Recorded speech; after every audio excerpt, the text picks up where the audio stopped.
Hello my dear friends, late night thoughts of your person. ഇന്നലെ രാത്രിയിൽ നിങ്ങളുടെ വ്യക്തി നിങ്ങളെക്കുറിച്ച് എന്താണ് ചിന്തിച്ചിരിക്കുന്നത്? അവരെന്ത് മെസ്സേജാണ് നിങ്ങളിലേക്ക് പാസ് ചെയ്യണമെന്ന് ആഗ്രഹിക്കുന്നത് എന്ന് നോക്കാം. നമുക്കിവിടെ വന്നിരിക്കുന്നത് confusion, unsatisfied, values and last ആയിട്ട് കിട്ടിയിരിക്കുന്നത് ഇർറീപ്ലേസബിൾ ആണ് കിട്ടിയിരിക്കുന്നത്. അപ്പൊ ഈ ഒരു സമയത്ത് നിങ്ങളുടെ പേഴ്സണ് അവരുടെ ലൈഫിൽ ഒട്ടും തന്നെ അവർ സാറ്റിസ്ഫൈഡ് അല്ലാതെ നിൽക്കുന്ന ഒരു എനർജി ആയിട്ടാണ് കാണുന്നത്. അവർ ഒരുപാട് കൺഫ്യൂഷനിലാണ്.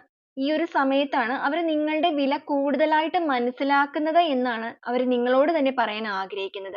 അവരുടെ ലൈഫിൽ അവരെടുത്ത തീരുമാനം, നിങ്ങളെ മാറ്റുക എന്നുള്ളൊരു തീരുമാനം അവരെടുത്തിട്ടുണ്ട് എന്നുണ്ടെങ്കിൽ, നിങ്ങളുടെ റിലേഷൻഷിപ്പിൽ നിങ്ങളിപ്പോ ഒരു നോ കോണ്ടാക്ട് ആയിട്ടൊക്കെ നിൽക്കുന്ന അവസ്ഥയാണെന്നുണ്ടെങ്കിൽ, അത് നിങ്ങളുടെ പേഴ്സൺ ആയിട്ട് എടുത്ത തീരുമാനമാണ് എന്നുണ്ടെങ്കിൽ, ആ ഒരു തീരുമാനം തീർത്തും തെറ്റായ ഒരു ഡിസിഷൻ ആയിരുന്നു. അതുകൊണ്ട് തന്നെ അവരുടെ ലൈഫിൽ ഇപ്പോൾ അവർ ഒട്ടും തന്നെ സാറ്റിസ്ഫൈഡ് അല്ല. നിങ്ങളില്ലാത്ത ഒരു ലൈഫിൽ അവർ ഒട്ടും സാറ്റിസ്ഫൈഡ് അല്ല എന്നാണ് അവർ നിങ്ങളോട് പറയാൻ ആഗ്രഹിക്കുന്നത്. ഈ ഒരു ടൈമിൽ അവർ നിങ്ങളുടെ വാല്യൂസ്, നിങ്ങളുടെ റിലേഷൻഷിപ്പിന്റെയും നിങ്ങളുടെ സ്നേഹത്തിന്റെയും വാല്യൂ ഒരുപാട് തിരിച്ചറിയുന്ന ഒരു സമയമായിട്ടാണ് കാണുന്നത്. എല്ലാ രീതിക്കും ഒരു കൺഫ്യൂഷൻ സ്റ്റേജിലാണ് അവർ നിൽക്കുന്നത്. അവർക്ക് എന്ത് തീരുമാനമാണ് ഇനി മുന്നോട്ടേക്ക് എടുക്കേണ്ടത് എന്നുള്ളത് ഒരു ക്ലാരിറ്റി ലഭിക്കുന്നില്ല.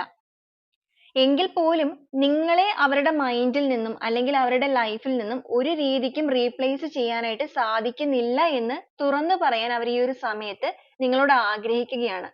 നിങ്ങളുടെ സ്ഥാനത്ത് മറ്റൊരു വ്യക്തിയെയും ആ ഒരു സ്ഥാനത്തിലേക്ക് വെക്കാൻ അവർക്ക് മനസ്സുകൊണ്ട് സാധിക്കുന്നില്ല എന്നുള്ള സത്യം അവർ തിരിച്ചറിയുകയും ആ ഒരു കാര്യം നിങ്ങളോട് ഷെയർ ചെയ്യണം എന്ന് ആഗ്രഹിക്കുകയും ചെയ്യുന്നു. നിങ്ങളുടെ റിലേഷൻഷിപ്പിന്റെ കാര്യത്തിലേക്ക് എല്ലാ രീതിക്കും ഒരു നല്ല തീരുമാനം എടുക്കണം എന്ന് മനസ്സുകൊണ്ട് അവർ ആഗ്രഹിക്കുകയാണ്. ഈ ഒരു കാര്യമാണ് ഈ ഒരു സമയത്ത് നിങ്ങളുടെ പേഴ്സൺ ചിന്തിച്ചുകൊണ്ടിരിക്കുന്നത്. ഈ ഒരു മെസ്സേജ് ആണ് അവർ നിങ്ങളിലേക്ക് എത്രയും വേഗം എത്തിക്കണമെന്ന് ആഗ്രഹിക്കുന്നത്.